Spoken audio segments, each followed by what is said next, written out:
నెల్లూరు జిల్లాలో తాగుబోతులు వీరంగం సృష్టించారు. ఏఎస్పేట ప్రభుత్వ పాఠశాలలో మందు పార్టీ చేసుకున్నారు. స్కూల్ గేట్ తాళాలు పగలగొట్టి మరీ లోపలికి వెళ్లిన మందుబాబులు స్కూల్ వరండాలో మందు సిట్టింగ్ వేశారు. అంతేకాదు మద్యం సేవించి బాటిళ్లను స్కూల్లో చెల్లాచెదురుగా పడేశారు. ఇది గమనించిన స్థానికులు, ఉపాధ్యాయులు పోలీసులకు ఫిర్యాదు చేశారు.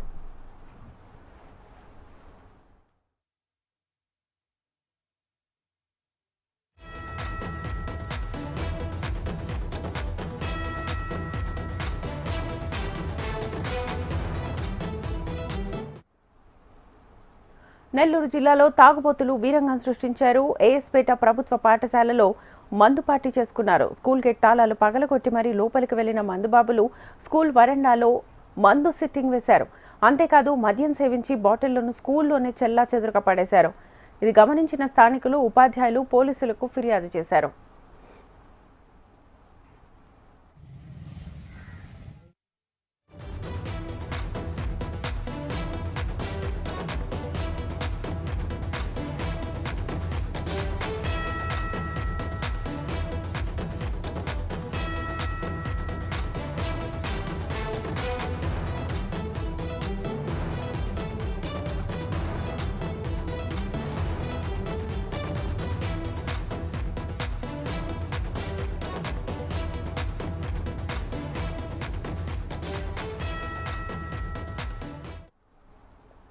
నెల్లూరు జిల్లాలో తాగుబోతులు వీరంగా సృష్టించారు. ఏఎస్పేట ప్రభుత్వ పాఠశాలలో మందు పార్టీ చేసుకున్నారు.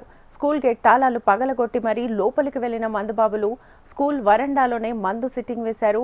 అంతేకాదు మద్యం సేవించి బాటిళ్లను స్కూల్లో చెల్లాచెదురుగా పడేశారు. ఇది గమనించిన స్థానికులు, ఉపాధ్యాయులు పోలీసులకు ఫిర్యాదు చేశారు. ఇదే అంశానికి సంబంధించి ఫుల్ డీటెయిల్స్ మా ప్రతినిధి నరసింహ అందిస్తారు. నరసింహ, ఘటనకు సంబంధించి పోలీసులు ఏం చెప్తున్నారు? గత రాత్రి జరిగిన ఈ సంఘటన పైన స్థానికులు ఇచ్చిన సమాచారంతో ఏఎస్పేట ఎస్ఐ సైదులు అక్కడ ఉన్నటువంటి మిగిలినటువంటి పోలీసు సిబ్బంది కలిసి ఆ ప్రాంతంలో పరిశీలన చేశారు.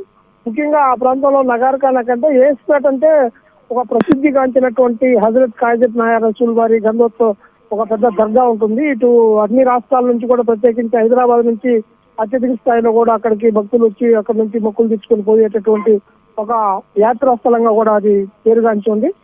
ఇక్కడ ఉన్నటువంటి ముఖ్యంగా చాలా మంది కూడా యువకుల ఆకతాయిలు ఇటీవల కాలంలో మందు తాగి అక్కడ ఏ రంగం సృష్టించడం సర్వసాధారణంగా మారింది. గత రాత్రి కూడా స్కూల్ తాళం వేసిన తర్వాత దాదాపు 7 మంది ఉన్నట్టుగా కూడా ప్రాథమికంగా ఉన్నటువంటి ఒక సమాచారం ఉంది. వీళ్ళందరూ కూడా స్కూల్ గేట్లు తాళాలు వేసిన తర్వాత అక్కడికి వెళ్ళిపోయేసి తాళాలు పగలగొట్టి వాళ్ళు మందు పార్టీ చేసుకున్నటువంటి పరిస్థితి ఉంది. దాన్ని స్థానికంగా ఉన్నటువంటి వాళ్ళు ఇవాళ ఉదయాన్నే గమనించి నేరుగా అటు ఉన్నతాధికారి వాళ్ళ హై స్కూల్ కు సంబంధించిన ముందు పాఠశాలకు సంబంధించినటువంటి ప్రధానోపాధ్యాయులకి అలాగే మిగిలినటువంటి స్థానికులకు చెప్పడంతో వాళ్ళు పోలీసులకు ఫిర్యాదు ఇచ్చారు. పోలీసులు ప్రస్తుతం అక్కడ విచారణ చేపడుతున్నటువంటి పరిస్థితి ఉంది.